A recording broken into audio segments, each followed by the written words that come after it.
Today, we are going to see the properties of LTI systems in terms of its impulse response. Impulse response is the response of the system to the impulse function. Fine, we have seen that earlier. Suppose you have a system, right? If the input to this LTI system is delta of n, then output of this is h of n. What is this? So this is impulse function, okay, and response to impulse function. This is the response. Impulse function is impulse response. Understand that? Now, therefore, this is called as impulse response.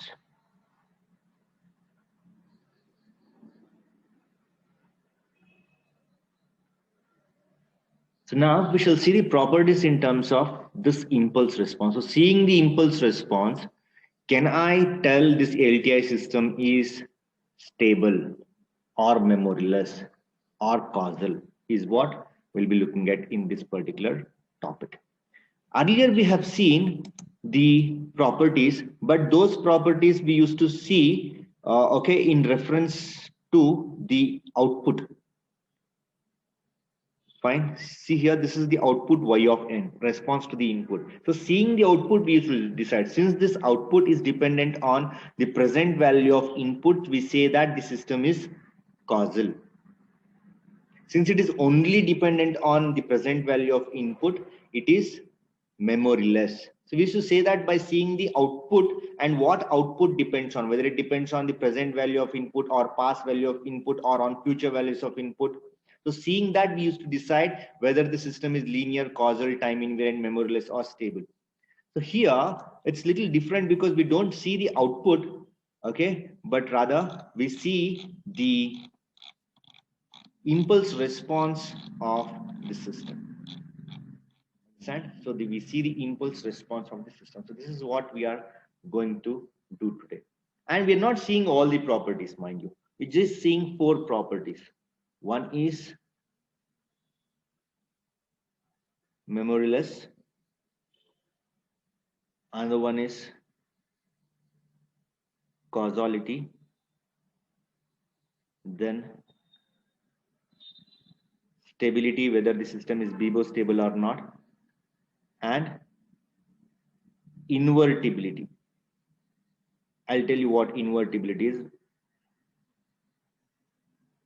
In invertible systems, we can reproduce the input to the system from the output obtained. So such systems are called invertible systems. So these 4 properties we shall see, keeping h of n, that is impulse response, in consideration, whether it is h of n or h of t. Okay, so it applies the same rule applies. So let's see the first property, that is memoryless system. So how can we say, when can we say a system is memoryless or has memory? By seeing the impulse response. Fine. So let's do that now, everybody. Memoryless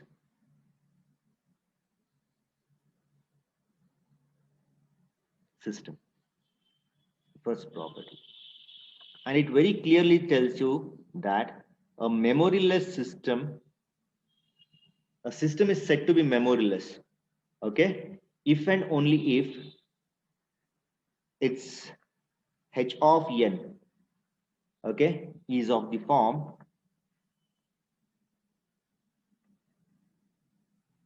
h of n equal to c into delta of n.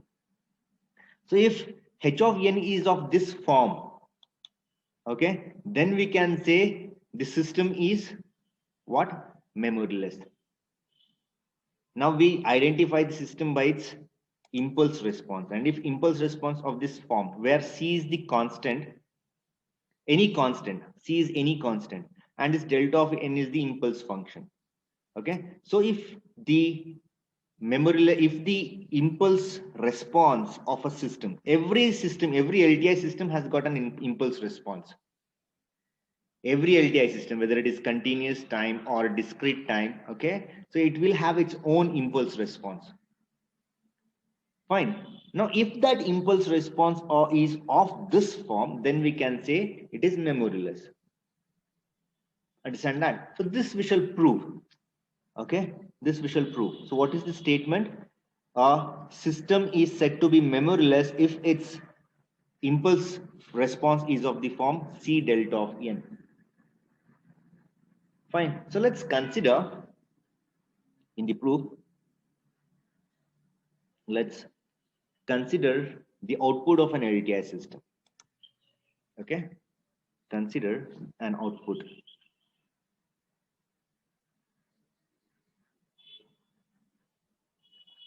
Consider an output of LTI system. So that is y of n. So what is y of n given by? Y of n is given by the convolution sum of input and its impulse response. Fine.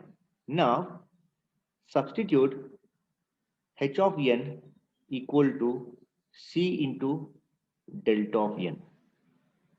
So if we do this, okay, our y of n would look like what?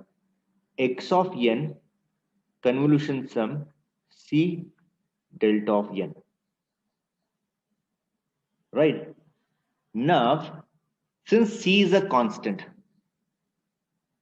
and this convolution is a linear operator, linearity we have seen right earlier. So this convolution sum is a linear operator. So in that sense, what we can do is this. See, we can take c out and we can write x of n convolution delta of n. So this can be done. Fine. Now, what is x of n convolution delta of n? We have seen this yesterday. In the last class, we have seen what is x of n into delta of n. Since x of n convolution delta of n is equal to x of n, it implies that what? Y of n is equal to what? C into x of n.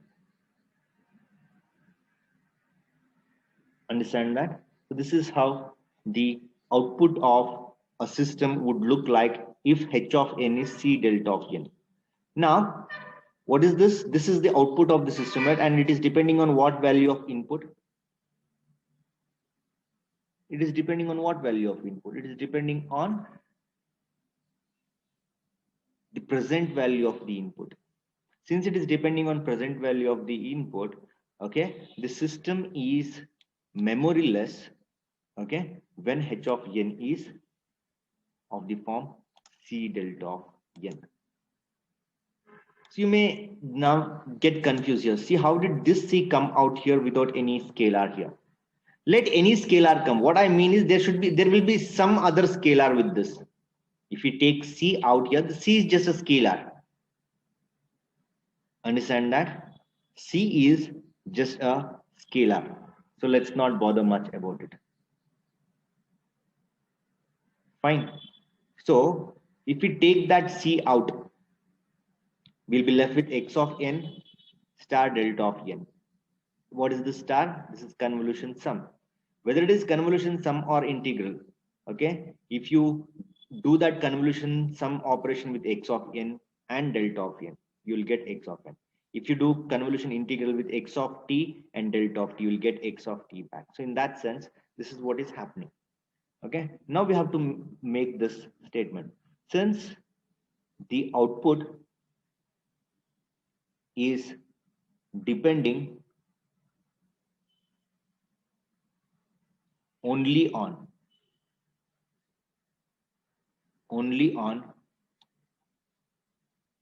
what? The present value of input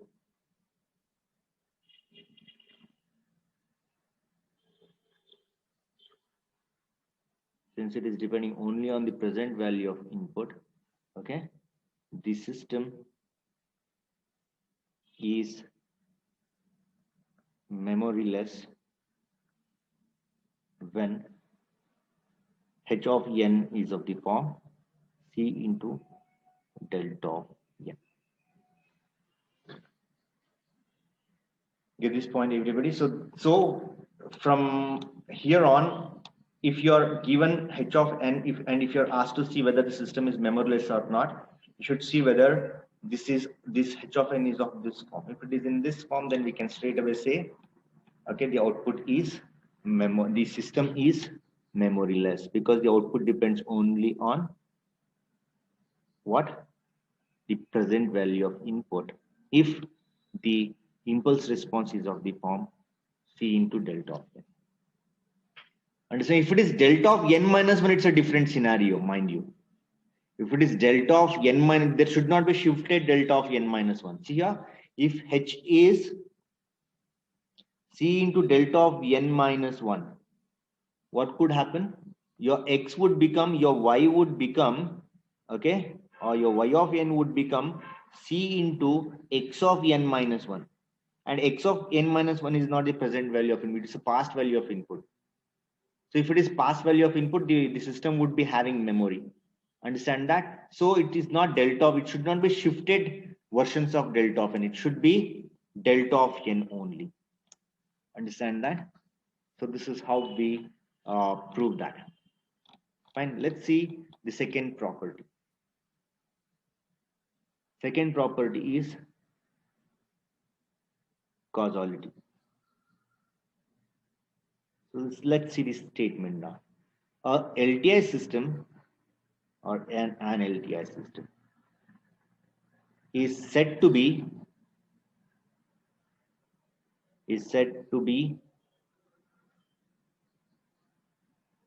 causal if h of n, let me write that here, if h of n is 0 for n less than 0. So this is what the statement is. You have impulse response, right? So if impulse response is 0 for n less than 0, that means here, let's say your impulse response is this, and if it is 0 from this on this side, if it is 0, this h of n, then we can say the system is causal. Simple. Earlier we used to see whether the output depends on the input or it depends on output value of the input. Understand that whether the output depends on the present value of input or the past value of input or both, then we used to say, okay, it is causal. If it depends on future value of input, then it is non-causal, we used to say, right? But here you just have to see whether h of n is 0 for n less than 0. On the left hand side of this y-axis, if it is 0, if your h of n is 0, then we can say that such a system is causal system. So let's see the proof. Okay, let's see the proof. Now again we have to consider the equation for the output. Okay, output of an LTI system. Then we shall see if h of n is 0 for n less than 0, what would output look like? Okay, output of an LTI system is y of n equal to x of n convolution sum into convolution sum h of n. Fine. Now this can be further written as x of n equal to what? summation k ranging from minus infinity to plus infinity x of k into h of n minus k. This is the standard convolution sum equation. Fine. So this is, let me call this as equation number 1. If h of n is 0 for n less than 0, let's make this now. If h of n is 0 for n less than 0, then h of n minus k is 0 for what? Anybody? Can you fill in this gap? If h of n is 0 for n less than 0, h of n minus k is 0 for what? Anybody? Try that. If h of n is 0 for n less than 0, then h of n minus k is 0 for n minus k less than 0, or n less than k, or let's say n less than k, or we can say when k is greater than n. Understand that? If k is greater than n, h of n minus k is 0. So that means this would be 0 for k greater than n. This is 0. This h of n minus k is 0 for k greater than n. So that is equation 1 implies y of n is equal to summation, okay, k ranging from minus infinity to n. Okay, so now when we take this summation ranging from minus infinity to n, we are looking at what? K n less than k, or k greater than n. It would be 0 for k greater than n. So we need to see this equation for k less than n. That is only the case when this x of k is, or h of n minus k is what? Non-zero. Fine. So this is 0. What they mean is this. This is 0 for k greater than n. Not equal to 0 for k less than n. Okay. So that is why this ranges from minus infinity to n. If it goes from n to infinity, understand, suppose if you go from n to infinity, k is equal to n to infinity, then y of n is 0. This is going to be 0. Understand that? That is what is the meaning of the statement that we have just made. Okay, for k greater than n, h of n minus k is 0. So k greater than n means from n to infinity. Understand that? So from n to infinity, h of n minus k is 0. So this whole equation becomes 0. So when is it non-zero? It is non-zero when k is going from minus infinity to n. Understand that? Now, in this, if this k in this equation, in h of n minus k, okay, if in h of n minus k, if k is what? Greater than or equal to n, or if k is less than or equal to n. See, if k is less than or equal to n,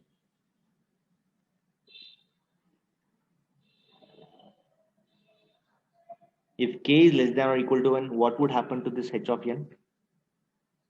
If k is less than or equal to n, okay, the output depends on the output depends on present and past values of input. Present and past values of input. How? In h of n minus k, okay, if k is less than or equal to n, understand that? If k is less than or equal to n means, suppose I'm just showing you, suppose let's say k is less than or equal to n means h of n minus 1. Suppose n is 5, okay, k is k can take the values 5 to 0 now, because if n is 5, okay, then k should be less than or equal to 5. Here now n, it looks like n minus uh, 5, n minus 4, n minus what, 3. So they're all past values of input. Suppose if n is 5, okay, so that then it would become h of 0. So that is present value of input. Understand that? So if k is less than or equal to n, fine. So the output depends on the present and past values of inputs. Okay. So therefore, the system is what? Causal if h of n is 0 for n less than 0. This is what we come to use. Understand? So in this n, h of n minus k, if k is n, it is h of 0. So that is present value. Understand that? Suppose n is 5 and k is 4. It is past value. If n is 5 and k is 2, then also it is past value. Understand that? So that is what is the meaning of this statement. So this is h of n minus k is the input.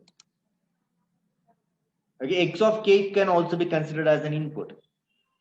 This input h of n minus k, okay, will have the present or past values. Fine, that's why the output depends on present or past values of the input. Fine, so this you need to consider as the input.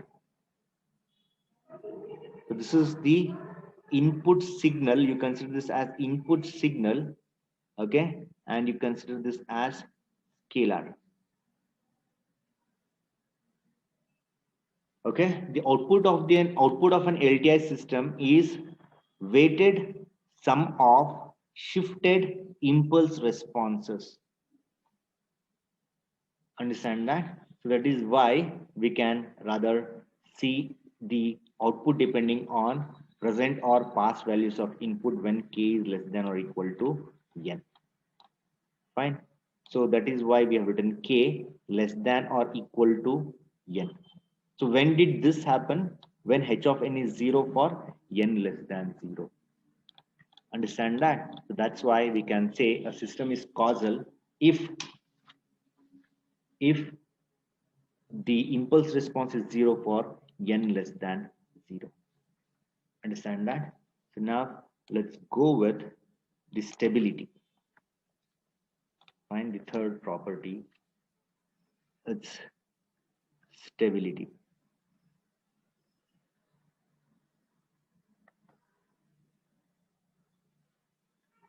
Okay, here this statement goes like this: an LTI system is said to be Bibo stable, bounded input, bounded output. Okay, Bibo stable if and only if its impulse response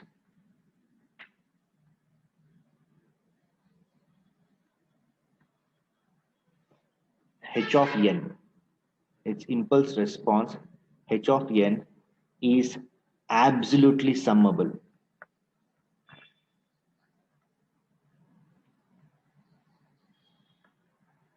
So what is the meaning of absolutely summable, we shall see.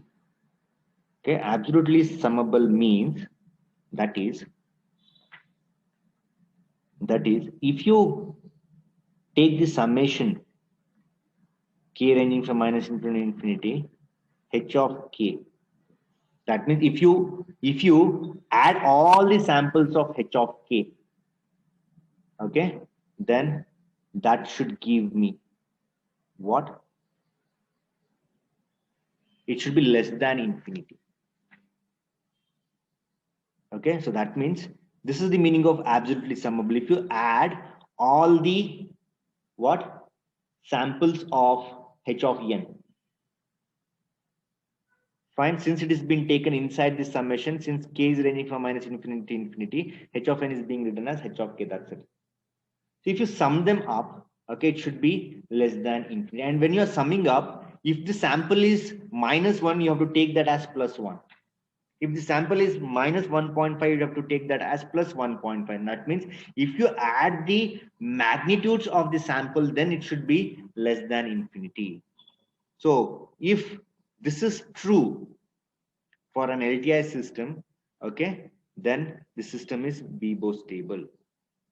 Understand that an LTI system is Bibo stable if and only if its impulse response h of n is absolutely summable. Absolutely summable means when you sum the magnitudes of the samples, okay, it should give you less than infinity number. Understand that? So let's prove now. Let's go with the proof of this. So this is a little lengthier proof, but quite simple one. Understand? So the output of an LTI system y of n can be given by x of n convolution h of n. Since convolution sum is commutative, we can write this as h of n convolution x of n because it is commutative in nature. Okay, so therefore our y of n would look like summation k ranging from minus infinity to infinity h of k x of n minus k. Since we are talking about magnitude here, okay, so let's take the magnitude on both sides. Fine, taking magnitudes on both sides, it looks what? Magnitude y of n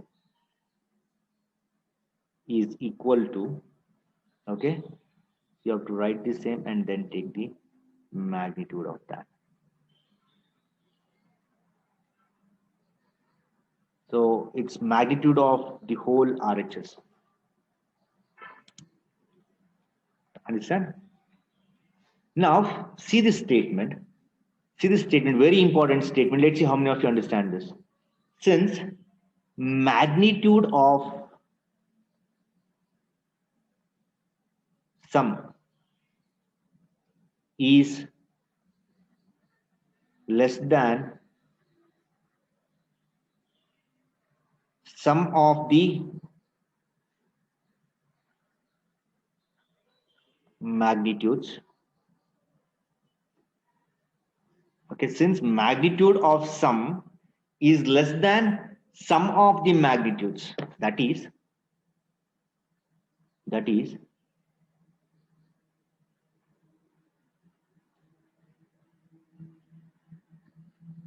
this is magnitude of sum. So magnitude of sum is, okay, always less than or equal to sum of the magnitudes. Everybody understand this point now? So you can work this out and see. Why? See, when you're taking the magnitude, okay, you can do this plus 1, 2, minus 3, plus 4. So this is what? Sum. What is the sum? Anybody? This sum is, this is minus 1. Okay, sorry, it's 1, then minus 2. So this is 2, right? So if you take the magnitude, if it is minus, you will get plus, that's it. Or let's say this is also minus. So what would this be? Then this is 1, this is 2. Fine. So let me just explain you properly. Suppose you have the numbers here minus 1, plus 2, minus 3, minus 4. You add them up. What you will get? First you add. So this is 1, then it is minus 2, then it is minus 6. Then you take this magnitude. It will give you 6. So what is this? This is magnitude of sum. This is magnitude of sum. Let's do the sum of the magnitudes. Sum of the magnitudes means what? Minus 1 magnitude plus 2 magnitude plus minus 3 magnitude plus minus 4 magnitude. So what would be the result of this? It is 1 plus 2, 3, 3 plus 3, 6, 6 plus 4 is 10. See here? So here you are doing, okay, magnitude of sum. Here it is sum of the magnitude. So sum of the magnitudes, see here, the sum of the magnitude is always greater than magnitude of sum, or magnitude of sum can be less than or equal to sum of the magnitudes. Understand that? So therefore this equation 1 implies, okay, therefore 1 implies what? Therefore y of n is magnitude y of n is less than or equal to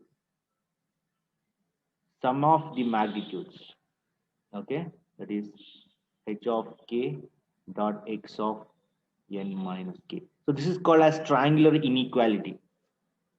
So this is by triangular inequality. Let's not go with the terminology. Let's understand this. What is that? Magnitude of sum is always less than or equal to sum of the magnitude. These two can be equal, but this cannot be greater than this. Okay, the reason is simple. And that's why this one is written like this. Okay, and there is another statement that we now make. Okay, since magnitude of the product,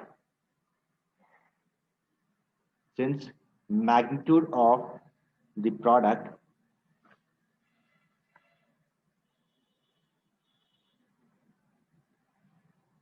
is equal to product of magnitudes is equal to product of magnitudes. You have to read the statement properly, otherwise it would confuse you. This is magnitude of product. Okay, magnitude of product is equal to product of the magnitudes. Okay, so since magnitude of the product is equal to product of magnitudes, this magnitude y of n can be written as this.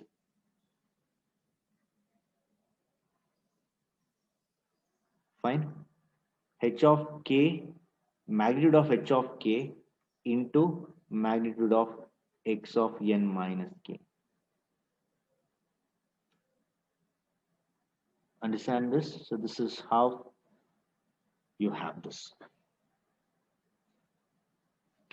Is it okay with you? Now let's say this. Let m be a finite number. Let m be a finite number. That is, m be a number less than infinity. Fine. So let's have this. Let's consider a number m which is less than infinity. Okay. If let it be so. If x of n is finite, then x of n minus k is also finite. Why I'm saying that? Because shifting will not vary the amplitude, as shifting does not vary the amplitude. Since shifting does not vary the amplitude, if x of n is bounded or finite, then x of n minus k is also bounded. Okay, so therefore we can say x of n minus k, the magnitude of x of n minus k would be less than or equal to m, because it's a finite number. That's why I said m is a finite number, which is less than infinity. Fine. This m is a number, finite number, means m is less than infinity. And if x of n is finite, x of n minus k is also finite. So that means this magnitude x of n minus k is less than or equal to m, which means it is less than infinity. Understand? So therefore this equation, okay, we shall call this equation as equation number 2, this as 3. Okay, therefore equation 3 implies that magnitude y of n, okay, is less than or equal to summation k ranging from minus infinity to infinity h of k, right, into m. What is this m? Now in this place I have brought m because x of n minus k is a finite number. It's a finite, m is a finite number, so this finite number could be less than m or equal to m, and that number is a finite number, so it is less than infinity. So that is this. Understand? Now when could this y of n be a finite number? This m is a finite number. Fine. Okay, and for this y of n to be less than or equal to this right hand side, okay, this y of n to be finite, okay, so this needs to be finite. This m is anyways finite. Understand? This m is anyways finite, and for this to be finite, now this has to be finite. Therefore in equation 4, let's call this as equation 4. Therefore in equation 4, for magnitude y of n to be finite or bounded, okay, for this to be bounded, anyways this is bounded, this also needs to be bounded. Okay, for y of n to be bounded, k ranging from minus infinity to infinity, h of k should be less than infinity. Okay, this is how we prove it. Fine. So if summation k ranging from minus infinity plus infinity of h of k is less than infinity, if this is less than infinity, then this also would be less than infinity. Understand that? That is why they say a system is stable it's if the h of n, if its impulse response is absolutely summable. Okay, so similarly for continuous times, for continuous time LTI systems, okay, for BIBO stability,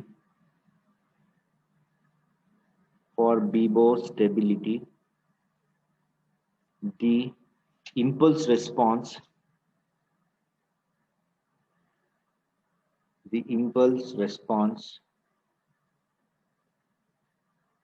needs to be absolutely integrable. Absolutely integrable. So this is absolutely summable. Its impulse response needs to be absolutely summable. So its impulse response needs to be absolutely integrable, means tau ranging from minus infinity to infinity.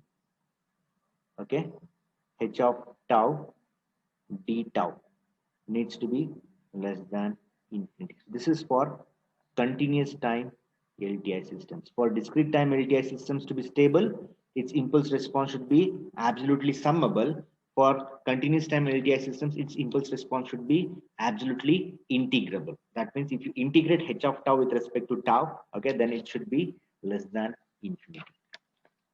Fine. So let's see the last property. So these are very simple stuff. So if you do the problem, you'll understand. But for proof, it is getting lengthier. The proof is getting lengthier. Otherwise, they're all very simple stuff. We shall do the problems on that. You will understand. You will have more clarity. Fine.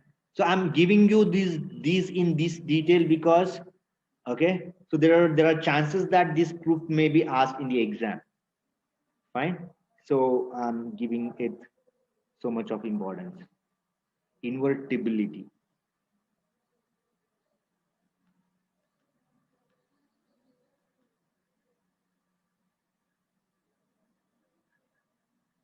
Invertibility.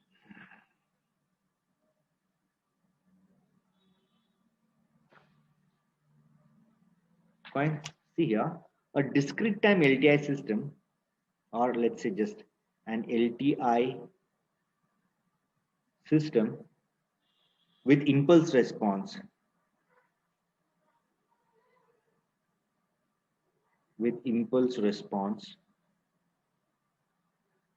h of n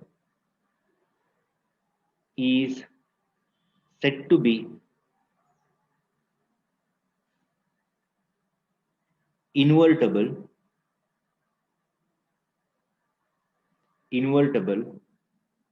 if and only if you write double if here, it's if and only if and only if h of n convolution h inverse of n is delta of n, where h inverse of n is the impulse response of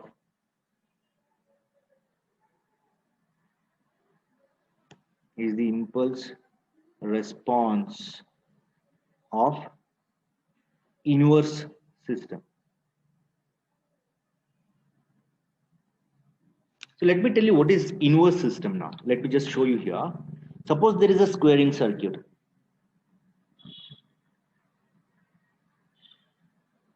Okay, so this is squaring circuit.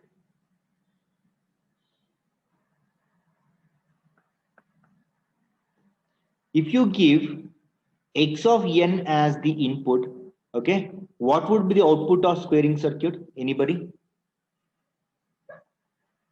Tell me, if the x of n is the input, what is output of the squaring circuit? It will be x squared of n, right? Now you need to think of a system,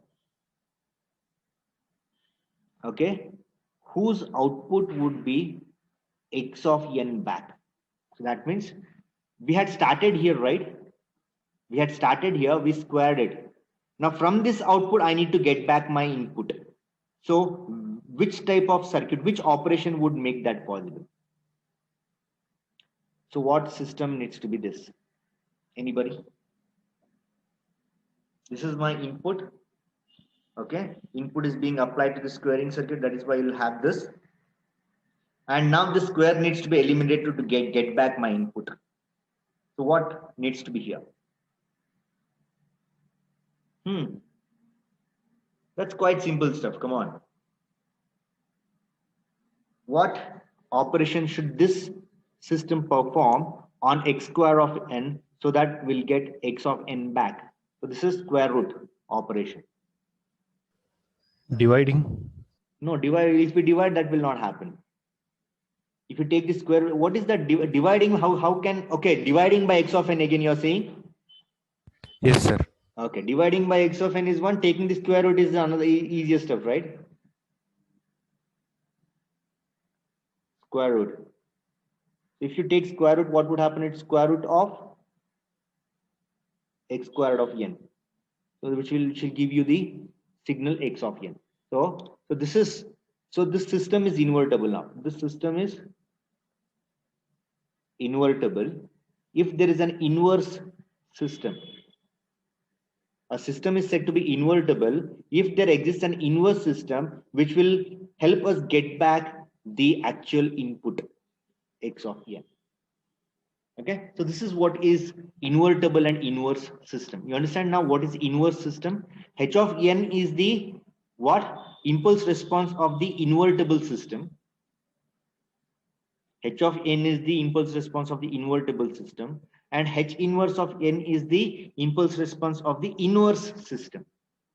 Okay, an LTI system is invertible if the convolution sum of the impulse responses of both the invertible and inverse systems would give you delta of n is what it is telling us. Understand that? So let this be here for your reference. So this is invertible system, this is inverse system. Understand that? Now let me just write the impulse responses.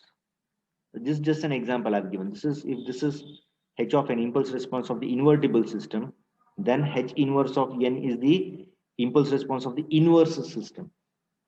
Then this is called as invertible. Then if this is the scenario, okay, then h of n convolution h inverse of n would give you delta of n is what it is saying. Understand that? So that we need to prove now. Fine. Now, can you give me what is y of n equal to? Proof. I'm taking this just for your reference, mind you. Let me just do this. This is just to make you understand what is inverse and invertible system. Just keep this for your reference. Fine. Now we shall see the proof. In the proof, let's write this. Okay, a system is there whose impulse response is h of n. Then we have another system whose impulse response is h inverse of n. Okay, let this be our x of n. This is LTI system. This is inverse LTI system. Okay, let this be y of n, the overall output, and the output here is y dash of n. Can you give me y of n? What is y of n equal to? Anybody? Y of n is equal to y dash of n convolution sum h inverse of n. Understand that? Now, what is y dash of n? Y dash of n is x of n convolution sum h of n. So let's call this as equation number 1 and this as equation number 2. Now substituting 2 in 1. Substituting 2 in 1 implies y of n is equal to x of n convolution h of n, okay, and this being convolved with h inverse of n. And since convolution sum is associative, okay, this can be written as x of n being convolved with convolution sum of h of n, h inverse of n.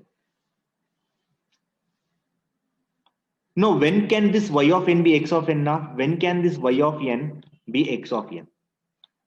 Okay. Therefore, output y of n would be equal to x of n. Okay. If and only if h of n convolution h inverse of n is delta of n. So if this is delta of n, okay, see here, if x of n convolution delta of n you do, then you get back what? What do you get back? You get back x of n. Okay, and for this to happen,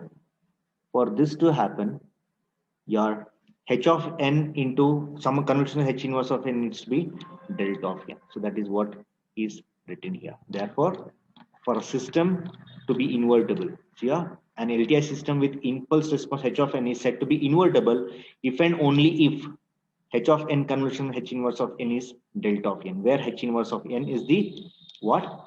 Impulse response of the inverse system. So this is how we prove it. Therefore, output y of n is equal to x of n if and only if h of n convolution sum h inverse of n is delta of n. So this is how we prove it. Fine.